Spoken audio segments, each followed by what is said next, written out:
एक ऐसे संत जिनका है सूर्य सा तेज, जिनके चरण रज से पाप तिमिर होता निस्तेज, जिनके वचनों में छलकती ज्ञान की गागर। श्री प्रमाण सागर जी के वाणी में है विद्या का सागर। अड़मो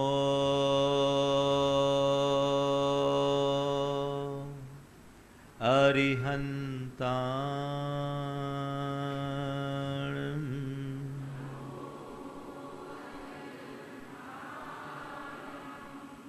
अड़मो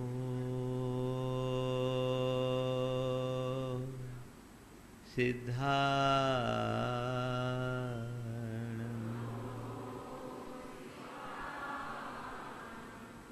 अड़मो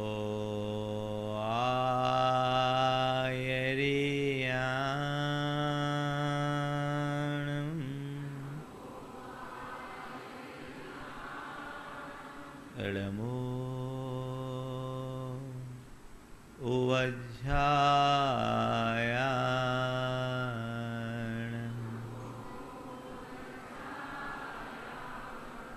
अड़मो लोए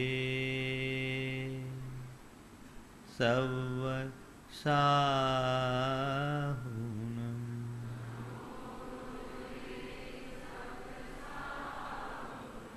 ऐसो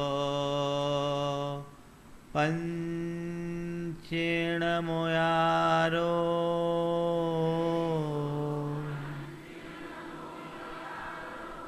सवपावपणाशिनो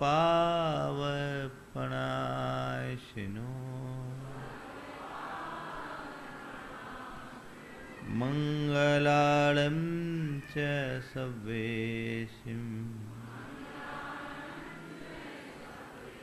पढ़मं होय मंगलम। जय बोलो देवादिदेव 1008 श्री भगवान महावीर स्वामी की, अहिंसा परमो धर्म की,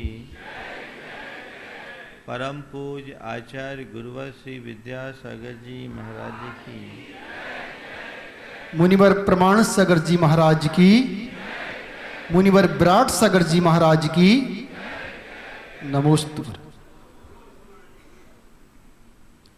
एक राजा तत्वोपदेश पाने की कामना से किसी संत के चरणों में पहुंचा।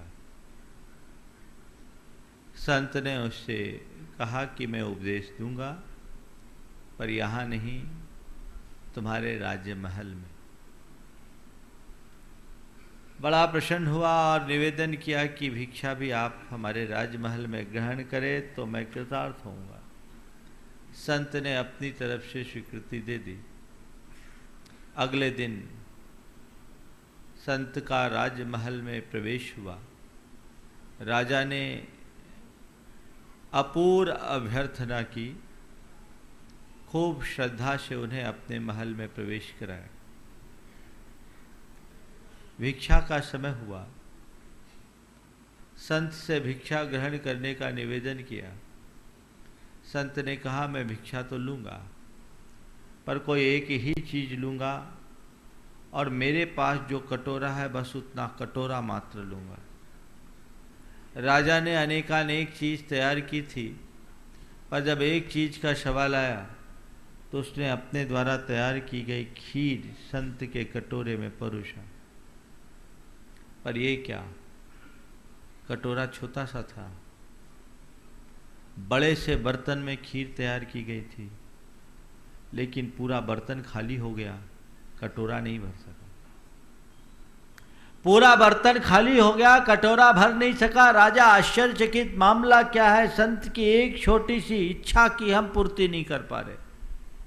अपने द्वार पर आए हुए संत ने केवल एक कटोरा खीर की बात की और मैं पूरा नहीं कर पा रहा हूँ, कटोरा बंद भर क्यों नहीं पा रहा है। दोबारा और तिबारा उसने खीर तैयार करवाई, वो डाला, पर वह खीर भी उस कटोरे में समाहित हो गया, कटोरा नहीं भर सका।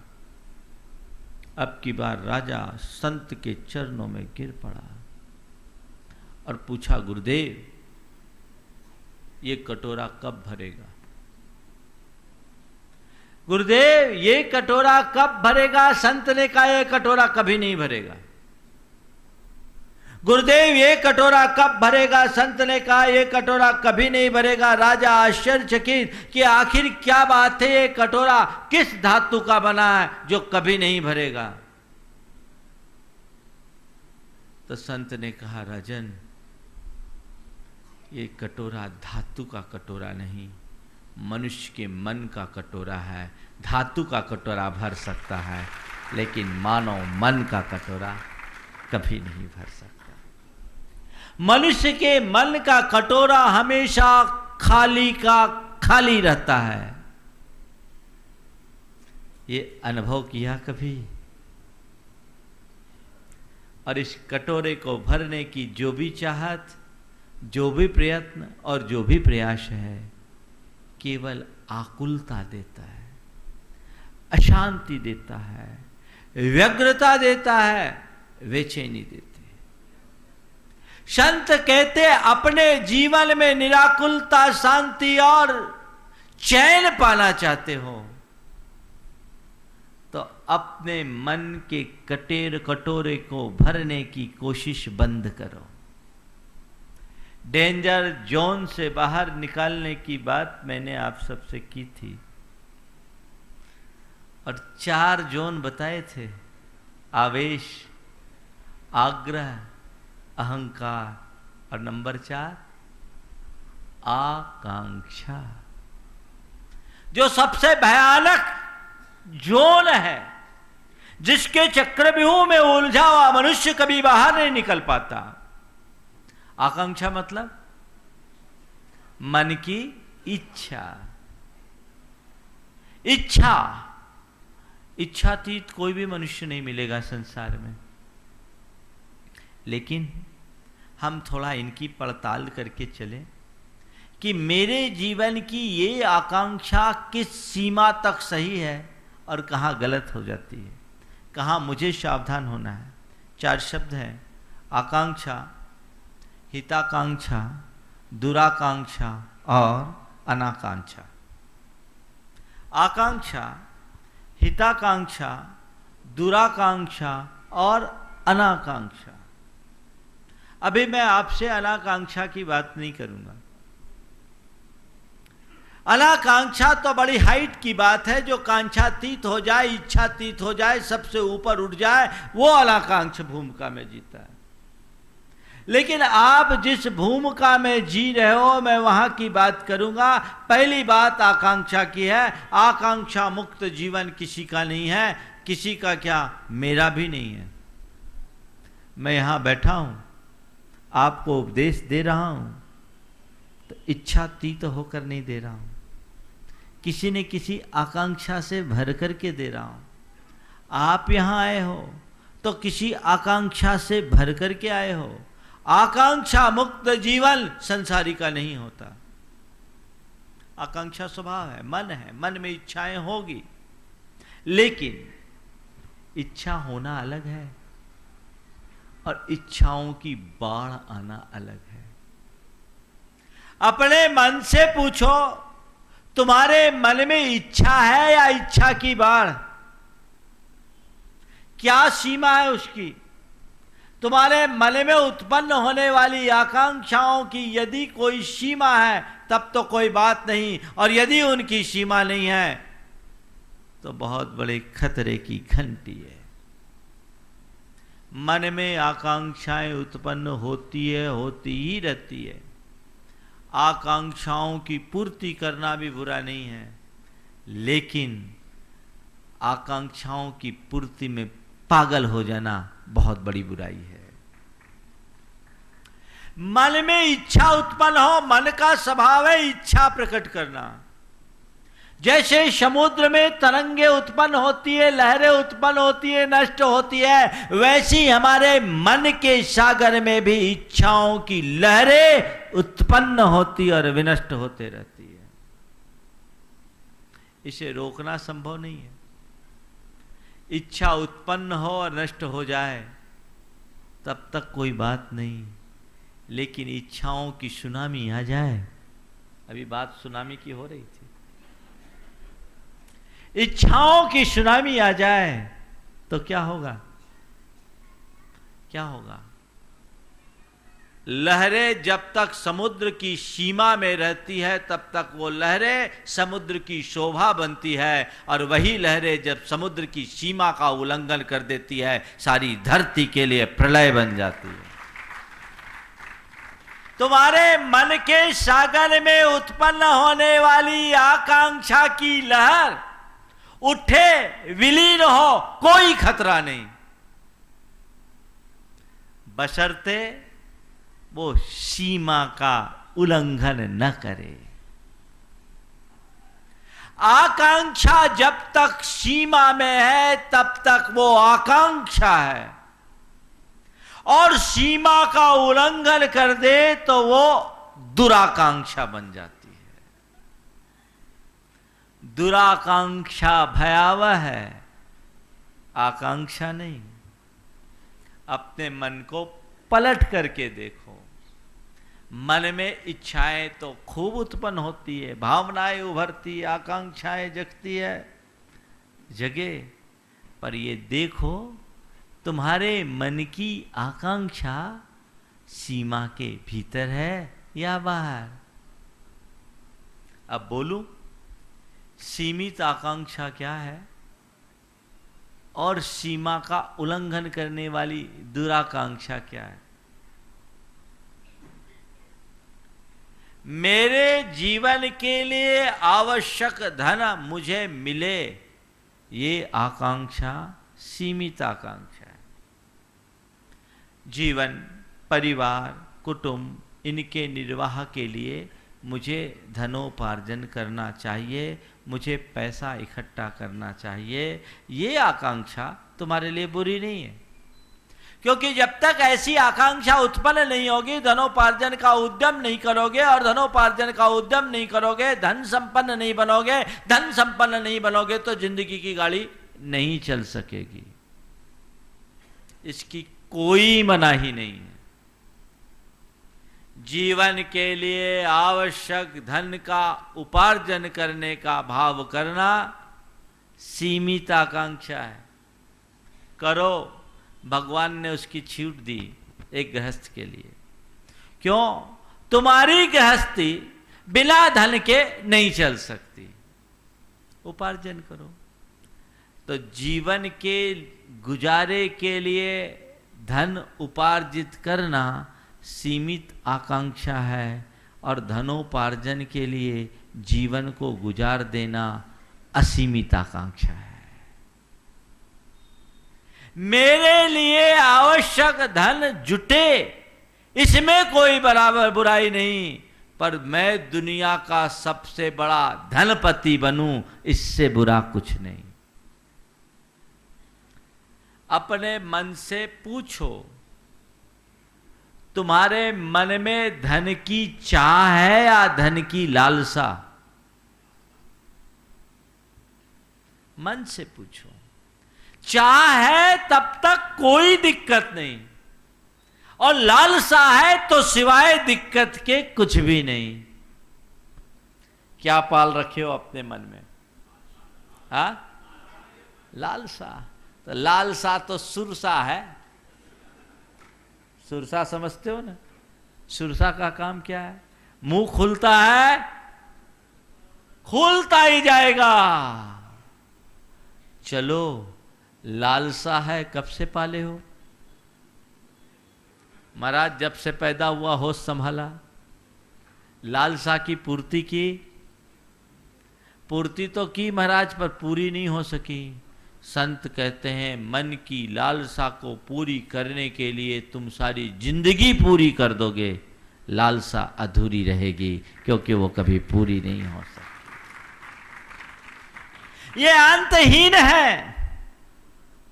तो जितनी आवश्यकता है उसके अनुरूप चाह करना एक सीमागत आकांक्षा है। उससे तुम्हारे जीवन का संतुलन बना रहेगा, और उस सीमा का उल्लंघन कर दोगे तो तुम जीवन में कभी सुखी नहीं होगे। कहते हैं साईं इतना दीजिए जामे कुटुंब समाए, और मैं भी भूखा ना रहूं, साधु भी भूखा न जाए। ये मनोभाव, यहां भी आकांक्षा चाहिए, लेकिन एक लिमिट में।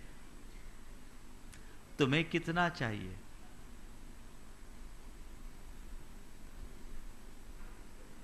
तीन प्रकार के लोग हैं।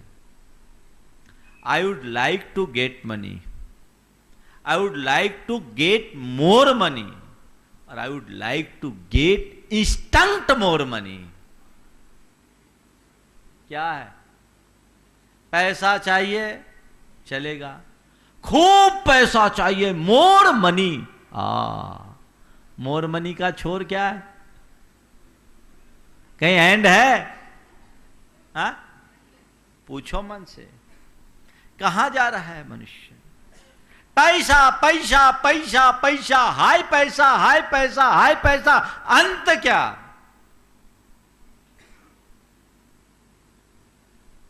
जिस मनुष्य की लालसा पैसे से जुड़ जाती है, उसको रात दिन धन धन धन धन की धुन लगी रहती। एक कवि ने बहुत अच्छी बात लिखी, दुंदभिस्तु नितराम चेतना तन मुखादपि नधम धनम धनम इत्थमेव निनदः प्रवर्तते किम पुनर यदि नरः सचेतना।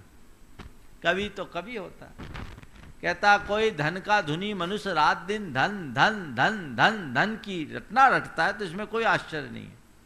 बोले ऐसा तो होना है। बोले क्यों? बोले एक दुंदुभी नगाड़ा जो अचेतन है, जड़ है, उस पर जब हम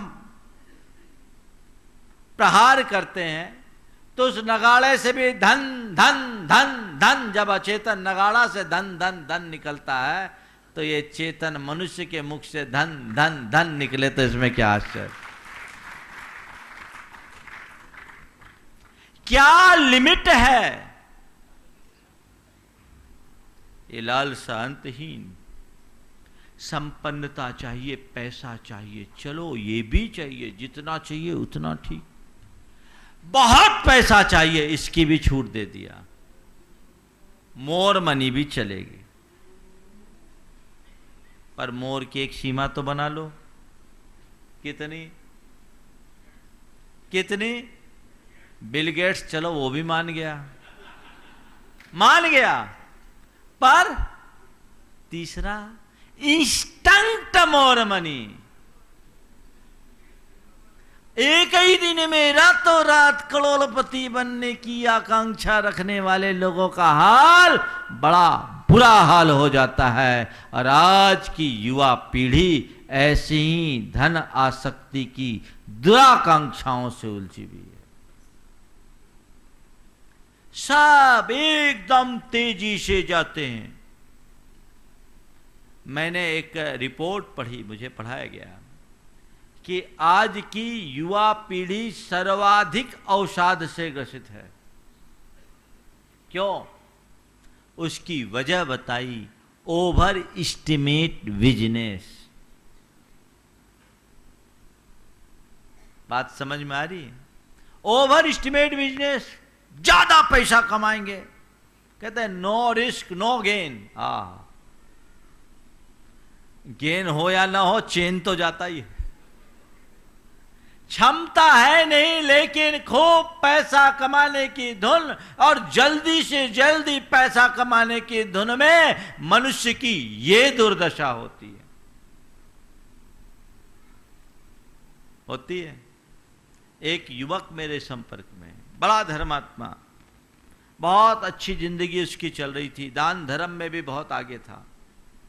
उसके पिताजी ने अपने बेटों का सेपरेशन किया, सब भाइयों को अलग किया, तो इसमें चूंकि हुनर ज़्यादा थी इसलिए इसे अपना पैतृक व्यवसाय न दे करके उसे कुछ कैश दिया और एक प्रॉपर्टी दे दी, एक ज़मीन दे दी।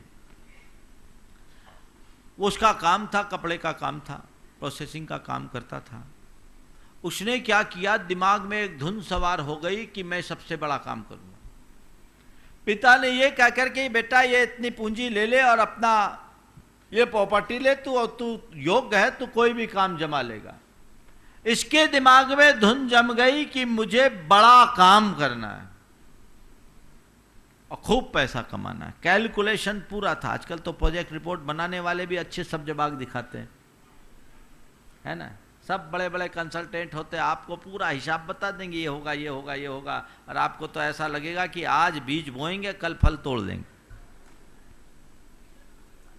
उसने 40 करोड़ रुपया बैंक से लोन लिया, इटली से मशीन बुलवाया, 3 महीने में सब सेट कर दिया।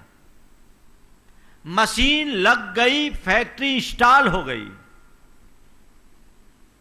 पर देखो दुर्भाग्य, पॉल्यूशन का क्लियरेंस लेने में 3 साल लग गए। 40 करोड़ के ब्याज में वो इंसान दब गया। आज हालत खराब। वो कहता है कि महाराज मैंने आपकी बात सुनी होती, समझी होती और ओवर एस्टिमेट काम नहीं किया होता तो मैं केवल ट्रेडिंग करता ना तो आज करोड़ों कमा लिया होता। गमा दिया, जो कमाया वो भी गमा दिया। ये क्या है? ऐसी दुराकांक्षाएं तुम लोगों के मन में पनपती है कि नहीं पनपती? आज का युवा वर्ग सबसे ज्यादा इसका शिकार हो रहा है। अपने आप को बचाओ, ये दुराकांक्षा है। सावधान हो जाओ। जितना मुझे आवश्यक है उतने की इच्छा पालूंगा, उससे ज्यादा नहीं, और उसे भी पूरा करने के लिए प्रयत्न तो करूंगा पर पागल नहीं बनूंगा। चलिए दूसरे नंबर पर, इच्छा को हमने एक सीमा में तो ले लिया, पर मेरी इच्छा आज ही पूरी हो जाए। आहा, संसार में कोई कल्पवृक्ष लगा हुआ है कि तुम जो चाहो सो मिल जाए? है ऐसा कोई? मनुष्य मन में इच्छाएं पालता है, इच्छाएं पूर्ण हो जाती है तो अभिमान होता है, और इच्छाएं पूरी नहीं होती तो आकुलता। रोज का अनुभव है। दुखी होते हो, महाराज मेरी ये इच्छा पूरी नहीं हो गई, मेरी ये इच्छा पूरी नहीं हुई। भैया पहले ये देख जिंदगी में अब तक तेरी कितनी इच्छाएं हुई और उसमें पूरी कितनी हुई। हिसाब लगाने की कोशिश की कभी? अगर मन में 100 इच्छा होती है तो पूरी कितनी होती है? 2, 4, 10, 90 तो अधूरी रहती है। तो क्या करो?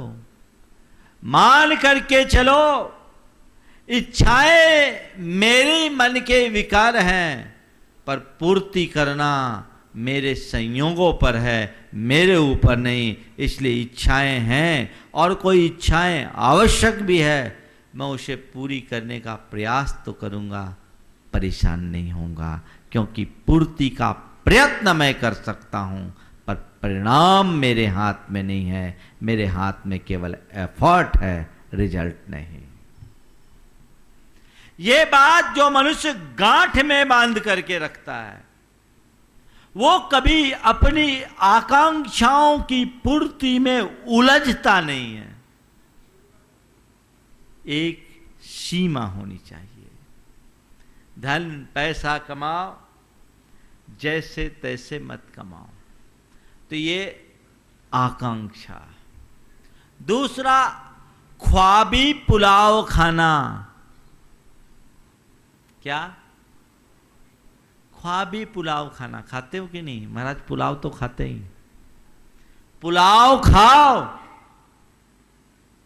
ख्वाबी पुलाव मत खाओ। ख्वाबी पुलाव यानी मन के लड्डू खाना। खाते ही रहते हो और हालत पस्त होती है। शेख चिल्ली जैसी कल्पनाओं के जाल में मनुष्य उलझता है, और क्या हाल होता है? वही हाल होता है जो शेख चिल्ली का हुआ। तो वो शेख चिल्ली के जीवन के प्रसंगों को सुन करके तो तुम हंसते हो, पर अपने मन में झांक कर देखो, उससे भी बड़ा उस शेख चिल्ली का बाप तुम्हारे भीतर बैठा मिलेगा। शेख चिल्ली बनने से बचो, वहां सावधान हो जाओ। जब जब मनुष्य इस प्रकार की कल्पनाओं में उलझता है, उसकी कमर टूट जाती है। उलझता है सो केवल उलझता उलझता उलझता ही रह जाता है। होता है। एक किसान था, बहुत पुरानी कहानी याद आ गई। खेती थी लंबी चौड़ी,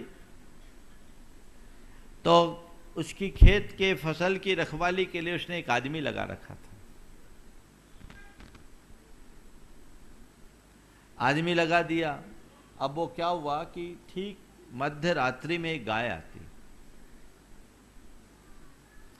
और गाय आती वो खेत चरती। गाय को खेत चरती देखकर उसने उसे हाँकना शुरू किया, भगाना शुरू किया। तो गाय ने मानव स्वर में बोला कि मुझे मत भगाओ, मैं स्वर्ग की कामधेनु, अगर तुम मुझे यहाँ की फसल खाने दोगे तो मैं तुम्हें स्वर्ग ले जाऊंगी, वहां तुम्हें लड्डू खाने मिलेंगे। अच्छा, स्वर्ग में लड्डू? हाँ, तो तुम मुझे स्वर्ग कैसे ले जाओगे? बोले कुछ नहीं, मुझे घास चर लेने दो, और जब मुझे यहाँ से जाने की इच्छा होगी मैं जोर से रंभाऊंगी, तुम आना, मेरे पूंछ पकड़ना, मैं आकाश में उड़ूंगी, तुम भी मेरे साथ उड़ जाओगे, और वहां तुम्हें मैं लड्डू खिलाऊंगी, फिर दूसरे दिन आके छोड़ दूंगी। प्रस्ताव पसंद आ गया। अब स्वर्ग के लड्डू खाने मिले, इससे अच्छी बात क्या होगी। अब वो रोज गाय को आए, खाने दे, गाय जाते समय रंभाए, वो उसकी पूंछ पकड़े और स्वर्ग जाए, स्वर्ग में लड्डू खाए, वापस आ जाए। कुछ दिन बाद जब खेत का मालिक आया तो देखा खेत तो पूरी चरी हुई है, फसल खत्म, कीमती फसल, और वो एकदम खत्म दिख रही है, क्या मामला है? पूछा उससे तो पहले टाल मटोल किया, फिर बाद में उसने सच बताया कि क्या करूं, स्वर्ग की कामधेनु आती है, वो चरती है, उसने कहा मुझे चर लेने दो तो मैं लड्डू खाऊंगा, मैं तुम्हें स्वर्ग की लड्डू खिलाऊंगा। वाह, स्वर्ग का लड्डू खाओगे, खेत मेरा, मालिक हम, लड्डू तू खाएगा?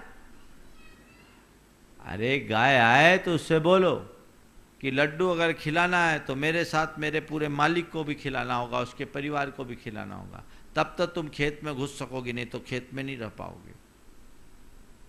अब अगले दिन जब गाय आई, खेत में खाना शुरू किया, तो उसने कहा हम नहीं खा सकते तुम। बोले क्यों? बोले मालिक ने एक्शन ले लिया है। क्या बात है? मालिक का कहना है अगर लड्डू खाओगे तो तुम अकेले नहीं खाओगे, सब खाएंगे। तो गाय ने कहा सबको बुला लो। सबको तो बुला लेंगे, लेकिन ले कैसे चलोगे? बोले कुछ नहीं, तुम मेरी पूंछ पकड़ना, वो तुम्हारी टांग पकड़ेंगे, जितने लोग जाए सब एक दूसरे की टांग पकड़ लो, सब एक दूसरे की टांग पकड़ लेना, मैं उड़ूंगी, मैं तो जितने चाहो सबको ले जा सकती हूं। वाह! जब ये प्रस्ताव खेत के मालिक के पास पहुंचा तो उसको बड़ा पसंद आया, मुंह में पानी आने लगा, स्वर्ग का लड्डू खाने मिलेगा। गाय आई, खेत चरी, और जब जाने को हुई उसने आवाज लगाई, रंभाई, तो जैसा गाय ने कहा था, खेत के उस कर्मी के, इस रखवाले के साथ मालिक तक सब गाय उड़ी, और एक दूसरे के टांग पकड़ करके सब आसमान में उड़ने लगे। गाय आकाश में उड़ी, अब नीचे वाले के दिमाग में कीड़ा काटा, ये स्वर्ग ले जा रहा है, लड्डू खिलाएगा, पता नहीं स्वर्ग का लड्डू कितना बड़ा होगा, मेरे मुंह में समाएगा कि नहीं समाएगा। उसने पूछा भैया ये बताओ, मन में चला, अभी द्वंद्व चल रहा है कि स्वर्ग में लड्डू कितना बड़ा, स्वर्ग में लड्डू कितना बड़ा, स्वर्ग में लड्डू कितना बड़ा, और इस बीच आधे आधर में आधे रास्ता पूरा कर लिए, आकाश में गाय और सब एक दूसरे के पांव पकड़े हुए, और उसने जो रखवाले ने पूंछ पकड़ी हुई है, और इसके दिमाग में कीड़ा काट रहा है, स्वर्ग में लड्डू कितना बड़ा, स्वर्ग में लड्डू कितना बड़ा। तो उसने नीचे से पूछ लिया, भैया तुम स्वर्ग तो ले जा रहे हो, तुमने लड्डू खाया, ये तो बताओ स्वर्ग का लड्डू कितना बड़ा होता है, ये तो बताओ स्वर्ग का लड्डू कितना बड़ा होता है। उसने सुना और भूल गया, अपने दोनों हाथ छोड़ के कहा इतना बड़ा होता है, और सब के सब धम्म से गिर पड़े। कहानी रोचक लगी? मजा आया? ये सब तुम लोगों के हाल है। इतना बड़ा लड्डू, अरे मन के लड्डू खाना बंद करो, मेहनत की लड्डू खाओ। ये दुराकांक्षा है, इससे बचो। इस भेद रेखा को समझो। अगर तट का उल्लंघन कर दिया तो मरोगे। भोगों की इच्छा है, भोगो, भोगों की इच्छा है, भोगो, लेकिन तुम्हारी भोगाकांक्षा नैतिक, सामाजिक, चारित्रिक और धार्मिक मर्यादा से बाहर नहीं होनी चाहिए। उस सीमा में तुम अपनी भोगाकांक्षा की पूर्ति करो, तुम्हें छूट है। लेकिन तुमने अपनी मर्यादाएं सुनिश्चित की। क्या मर्यादा है?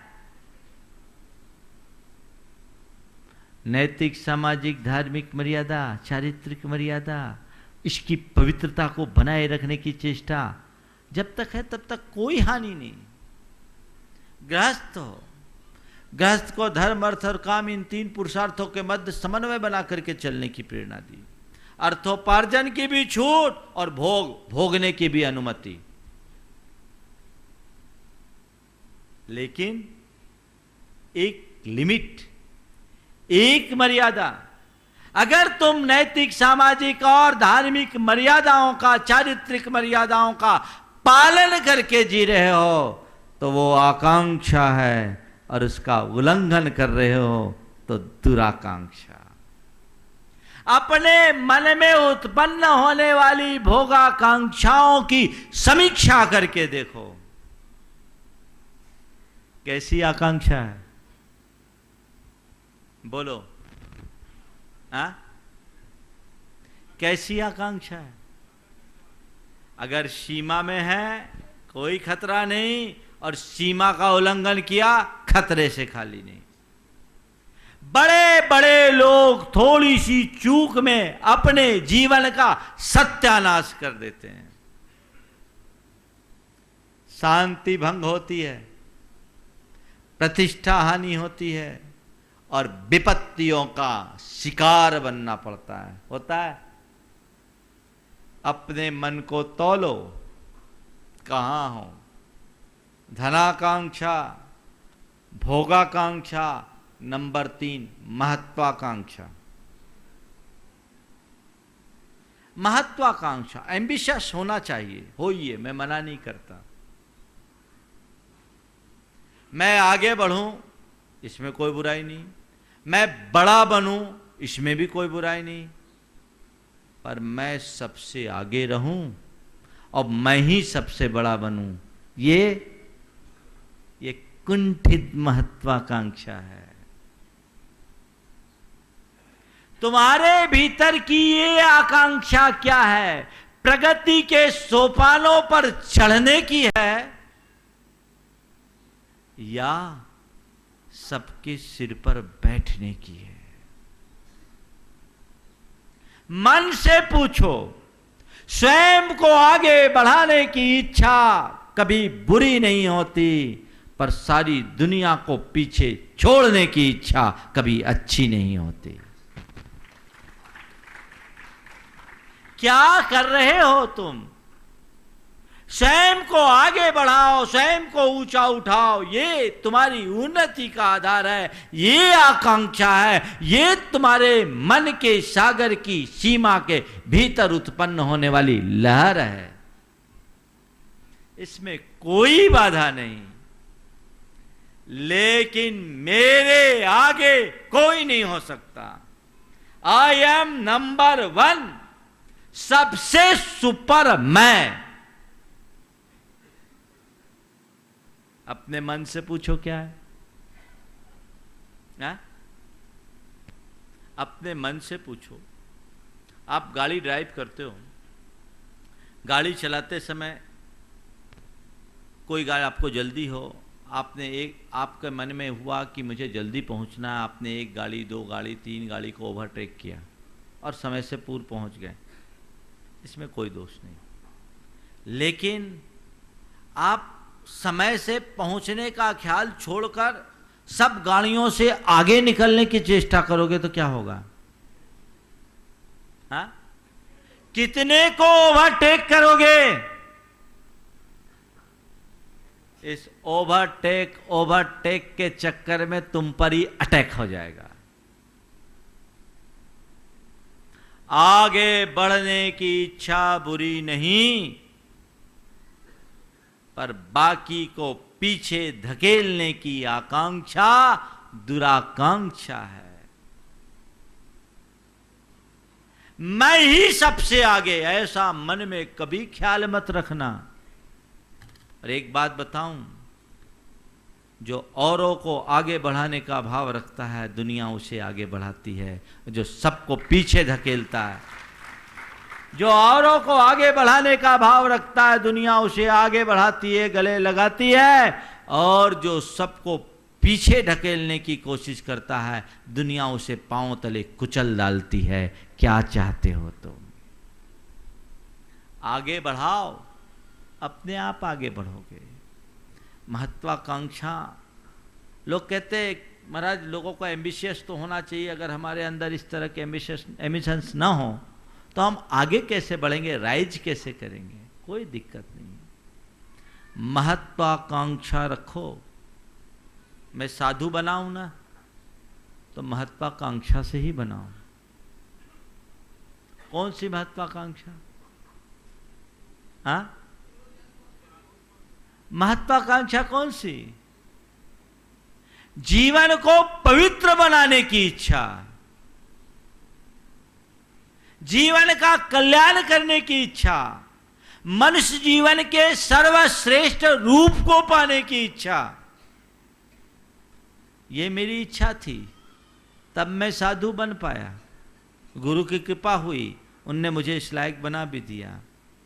इसमें कोई बुरा नहीं, पर मैं साधु बन गया और अब मैं अपने मन में महत्वाकांक्षा पाल लूं, मेरे बराबर कोई दूसरा साधु है ही नहीं। साधु तो बना हूं, सबसे बड़ा साधु बनूंगा, सबसे ऊपर का साधु बनूंगा। मेरे बराबर कोई नहीं, मेरे बराबर तपस्या नहीं, मेरे बराबर ज्ञान नहीं, मेरे बराबर प्रवचन नहीं, मेरे बराबर अनुयायी नहीं, मेरे बराबर प्रशंसक नहीं। क्या हो गया? क्या हो गया? हाँ, दुराकांक्षा हो गई। और अच्छा चलो, आप लोग मेरे पास आते हो, सुनते हो, बहुत से लोग मेरे भक्त के रूप में आप अपने आप को मेरा भक्त मानते हो। मेरा तो कोई भक्त नहीं, मैं किसी को अपना भक्त नहीं मानता, लेकिन आप भक्त मानते हो, प्रशंसक कहलाते हो, प्रशंसक होगे भी, मेरी प्रशंसा भी करते हो सकता है प्रशंसा में आप ये भी कह देते होगे, कुछ लोग ऐसा भी कह देते होगे कि महाराज जैसा प्रवचन तो हमने सुना ही नहीं, है ना? ये सब आप कहते होगे, आपकी दृष्टि में इसमें सच्चाई भी होगी, ठीक है। और मैं कह दूं, देखो मेरा जैसा प्रवचन कभी किसी से सुना? क्या हुआ? क्या हुआ? समझ में आई बात? मैं ये कह दूं, अरे तुमने मेरे जैसा साधु देखा? काम खत्म। मनुष्य के चित्त में जब भी दुराकांक्षाएं हावी होती है, उसके सारे गुणों पर पानी फिर जाता है। सीखने की बात है, समझने की बात है। ये हमारे मन की दुर्बलता है और ये दुर्बलता हमारा पतन कराती। ध्यान रखना, मनुष्य का पतन कोई और नहीं कराता, उसके अंदर की बुराइयां उसे नीचे गिराती है, जिससे हमें बचना है। इसलिए इसे मैंने डेंजर जोन कहा है। महत्वाकांक्षा, महान बनने का प्रयास करो, महत्ता पाने की नहीं। महान बनने की कोशिश करो, महत्ता पाने की नहीं। मैं अपने जीवन को महान बनाऊं, ये तुम्हारा पुरुषार्थ है। दुनिया तुम्हें महान माने, ये तुम्हारा भाग्य है। क्या कहा? मैं अपने जीवन को महान बनाऊं, यह मेरा पुरुषार्थ, और दुनिया मुझे महान माने, यह मेरा भाग्य है। महान बनाने का प्रयास हमेशा करो, अपने जीवन को महान बनाने का प्रयास करो। महत्ता पाने की इच्छा मन में मत पालो, बल्कि दुनिया तुम्हें महत्ता दे तो भी अपने आप को लघु मानने की कोशिश करो। यह तुम्हारी महानता की पहचान है। सारी दुनिया तुम्हारे चरण पूजती हो तो भी अपने आप को अकिंचन मानो। इसमें महानता जैसी कुछ है ही नहीं। अगर देखें तो सब में समानता है, अंतर केवल यह है कि उनके गुण ढके, हमारे कुछ उजागर हो गए। हमारे आज उजागर हुए, कल उनके होंगे, और अभी भी जितने उजागर हुए उससे अनंत गुने दबे हुए हैं। जड़ मजबूत करिए तो महत्वाकांक्षा हो, कुंठित महत्वाकांक्षा न पाले। आजकल हर कोई अच्छा काम करना नहीं चाहते, अच्छा कहलाना पसंद करते हैं। नहीं, लोग मुझे अच्छा कहे या ना कहे, मैं अच्छा करूं। अच्छा करने की इच्छा रखो, अच्छा कहलाने की नहीं। अच्छा करने की इच्छा सदिच्छा है, हिताकांक्षा है, और अच्छा कहलाने की इच्छा दुराकांक्षा है। आकांक्षा, दुराकांक्षा, धनाकांक्षा, भोगाकांक्षा और महत्वाकांक्षा, इन तीनों में जो आकांक्षा और दुराकांक्षा की सीमा है उसको हमेशा याद रखो। तीसरे नंबर में हिताकांक्षा। हिताकांक्षा यानी अपने आत्मा के हित की आकांक्षा। अभी तक की जो भी आकांक्षा थी वह सांसारिक आकांक्षा थी। धन सांसारिक आकांक्षा है, भोग सांसारिक आकांक्षा है, प्रतिष्ठा सांसारिक आकांक्षा है। इन सब से जीवन का निर्वाह होगा, पर हिताकांक्षा से जीवन का निर्माण होगा। क्या चाहते हो, कोरा निर्वाह या निर्माण? अपने आत्मा के हित की आकांक्षा प्रकट होनी चाहिए। प्रबलता के साथ मनुष्य धर्म के मार्ग में तब तक स्थिर नहीं हो सकता जब तक उसके हृदय में तीव्र हिताकांक्षा जागृत नहीं होती। अपनी आत्मा के हित का भाव कभी जगा? महाराज जितनी देर प्रवचन में रहते हैं ना उतनी देर तो जगता है, बाद में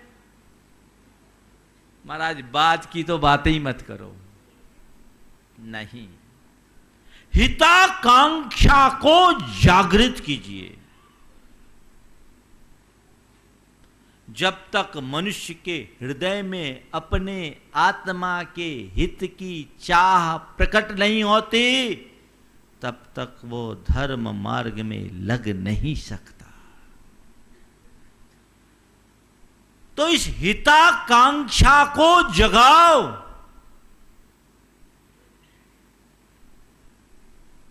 ये हिताकांक्षा तुम्हारा कल्याण करेगी। मैं साधु बना तो अपनी हिताकांक्षा से बना। मैं यदि कोई भी त्याग तपस्या की बात करता हूं तो हिताकांक्षा से करता हूं। और हिताकांक्षा भी दो प्रकार की, स्वहिताकांक्षा और परहिताकांक्षा। तुम्हारे हृदय में हिताकांक्षा होनी चाहिए, स्व की भी और पर की भी। मेरे जीवन में टॉप प्रायोरिटी पर हिताकांक्षा है। पहले अपनी आत्मा का, बाद में आप लोगों का, संसार के अन्य प्राणियों का, सबका हित करूं। बन सके हित में निमित्त बनूं, अहित मैं किसी का भी न करूं। जीवन को ऊंचा उठाने के लिए हिताकांक्षा जरूरी है। जिस मनुष्य का हृदय स्वपर के हित से जुड़ा होता है वो मनुष्य मनुष्य के रूप में देवता कहलाता है। तुम्हारे अंदर क्या है जानो। हित की भावना होनी चाहिए, स्वपर हित, ये जीवन की एक बहुत बड़ी कसौटी है। तो ये जगह स्वयं के प्रति संवेदनशील बनो, औरों के प्रति संवेदनशील बनो, अपनी आत्मा का जिसमें हित हो सके वैसा कार्य करो। अनाकांक्षा, कांक्षातीत हो जाना, मन में चाह ही शेष नहीं रहना। संसार में हर प्राणी के मन में चाह है ना, और चाह भी कैसी, कोई सीमा नहीं। भजन है ना, रहता है कोठरी में मगर महलों की चाह है, यह चाह ही तेरे लिए कांटों की राह है, इस चाह को तू मार ले बस हो गया भजन, मन की तरंगे मार ले बस हो गया भजन, आदत बुरी सुधार ले बस हो गया भजन। ये मन की चाह है, यानी तरंग, तरंग एक सीमा में हो तो कोई बुराई नहीं, तरंग सीमा का उल्लंघन कर दे तो खतरे से खाली नहीं। सीमा में तरंग हो समुद्र की शोभा है, लेकिन अनाकांक्षा निस्तरंग हो जाना, मन में कोई चाह नहीं। जब तक चाह है तब तक चिंता है, कहते हैं ना, चाह गई चिंता मिटी मनमा बेपरवाह। और जिनको कुछ नहीं चाहिए वे साहन के शाह। शहंशाह कौन? जिसके मन में कोई चाह नहीं, वो विरला योगी। अनाकांक्षा, इच्छा मात्र से उपरत, जब वो अपनी आत्मा के ध्यान में डूब जाए तब कहीं जाकर ऐसी परिणति घटित होती है। आत्मा ध्यान में डूबने पर ऐसी परिणति घटित होती है। वो परिणति हमारे भीतर विकसित होनी चाहिए, वो परिणति ऐसी हमारे भीतर विकसित होनी चाहिए, तब कहीं जाकर के हम अपने जीवन का कल्याण कर सकेंगे। धन्य है वह योगी जिनके अंदर कुछ नहीं। आचार्य कहते राग द्वेषादि कल्लोले रलोलम यन मनोज्जलम सपश्यति आत्मनस्तत्वम न तत्तत्वम नेतरोजनम। जिस मनुष्य का मन रूपी सरोवर राग देश रूपी कल्लोलों यानी तरंगों से अतरंगायित रहता है, वही अपनी आत्म तत्व का दर्शन कर सकता है, दूसरा व्यक्ति नहीं। वस्तुतः मुक्ति का अधिकारी वही है जो निष्कांक्ष पने को प्राप्त हो गया। तो हम निष्कांक्ष आज भले न बने, अनाकांक्ष हम आज भले न बने, पर कम से कम दुराकांक्षाओं से बचें, हिताकांक्षाओं को जगाएं, तो ये हमारे जीवन में सार्थकता घटित होगी। आज अभी चातुर्मास के साथ जुड़े हुए कार्यक्रमों की चर्चा के लिए यहाँ निवेदन किया गया और कहा गया कि कुछ कार्यक्रम हमें और दिया जाए जिससे चातुर्मास में हम और कुछ अच्छा लाभ ले सके। ये भी एक हिताकांक्षा की इच्छा की परिणति है।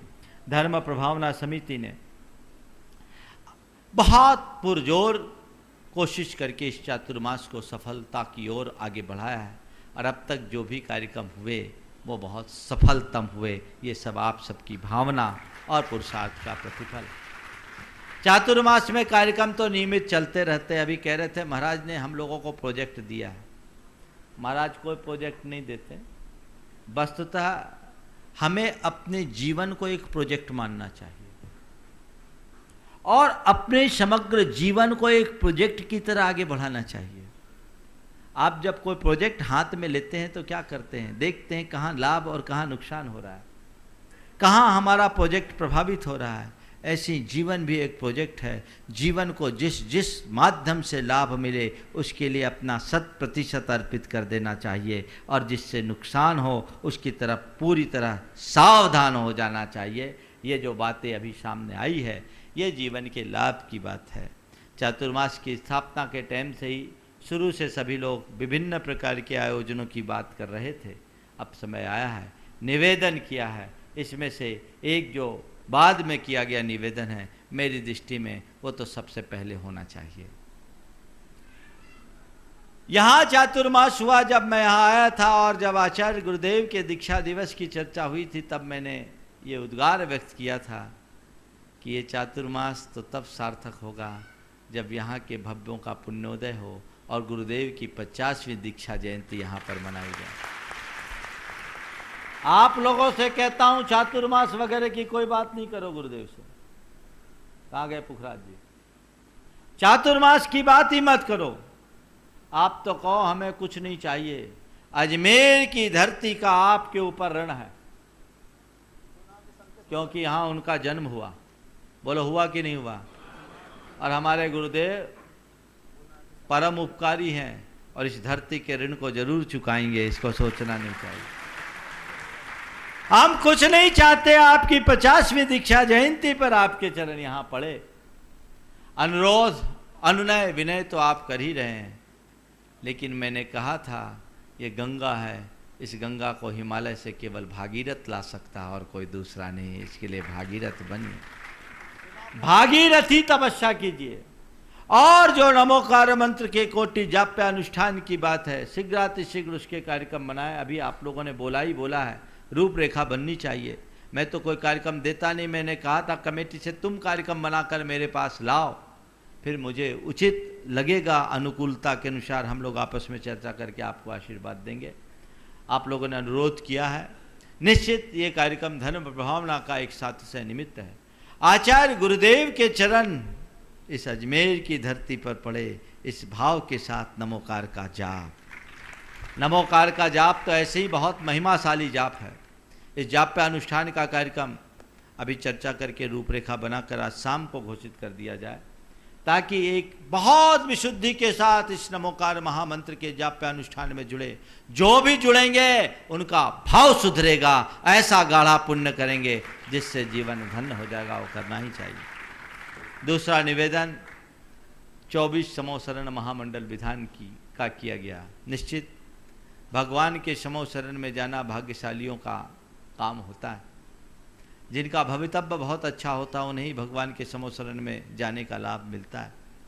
और जब 24 के 24 तीर्थंकरों के समोसरण की एक साथ संरचना करके उनकी आराधना होगी तो अपने आप में अद्भुत आराधना होगी। तीर्थराज समेत शिखर जी में ऐसे 24 समोसरण की रचना करके विधान हुआ था। पूरे देश भर के लोग उसमें जुड़े थे। अजमेर के भी कुछ लोग उसमें सम्मिलित हुए थे। वे उसे आज भी भूलते नहीं हैं। यदि ऐसे आयोजन की आप सबकी मंशा हुई है तो यह भी आप सबके जीवन के लिए एक बहुत कल्याण का निमित्त बनेगा। जो भी तिथियां हैं और उसका स्वरूप है, आज दिन भर में कमेटी के लोग मंथन कर ले, विचार कर ले। शाम के शंका समाधान के समय उसकी विधिवत आप तिथि आदि की घोषणा करें, ताकि पूरी अजमेर की समाज और देश भर की समाज उसमें अपनी भागीदारी निश्चित कर सके। एक बात मैं अजमेर वालों से ज़रूर कहूँगा, शिविर में तो तुमने पूरे देश को बुलाया, मैं चाहूँगा कि इन आयोजनों में तुम लोगों की पूरी भागीदारी होनी चाहिए और पहली प्रायोरिटी यहाँ के लोगों को देनी चाहिए। मेरे पास बहुत सारे लोगों ने शिकायत की है कि स्थानाभाव के कारण बहुत से अजमेर वालों के श्रावक संस्कार शिविर में मन के भाव मन में ही रह गए, उनको एंट्री नहीं मिली। इस बार जो आयोजन हो उस आयोजन में पहली भागीदारी तुम्हारी होगी, बाहर के लोगों को सेकेंडरी। निषेध नहीं है, पर पहली प्रमुखता अजमेर के लोगों को होना चाहिए। इसमें अपनी भागीदारी सुनिश्चित कीजिए। ये दोनों आयोजन का जो भी स्वरूप बनेगा समय पर आप सबको बता दिया जाएगा और उसी अनुरूप लाभ आप सब लेते रहें। आज बात की मैंने आकांक्षा, दुराकांक्षा, हिताकांक्षा और अनाकांक्षा की। आकांक्षा से हिताकांक्षा होते हुए अनाकांक्षा के रास्ते को पकड़ने का हम सब प्रयास करें। इसी स्वभाव के साथ बोलिए परम पूज्य आचार्य गुरुवर श्री विद्यासागर जी महाराज। गुणायतन जैन धर्म का एक अति महत्वपूर्ण ऐतिहासिक कदम होगा, जो सारे लोक के जीवन के गुणात्मक परिवर्तन का आधार बनेगा और जीवन का गुणात्मक परिवर्तन ही मोक्ष मार्ग में सहायक होगा। इतिहास का हिस्सा बनने का अवसर कुछ ही जीवों को प्राप्त होता है, या यूं कहिए कि कुछ भाग्यशाली जीव ही ऐसे कल्याणकारी अवसर का लाभ उठा सकते हैं।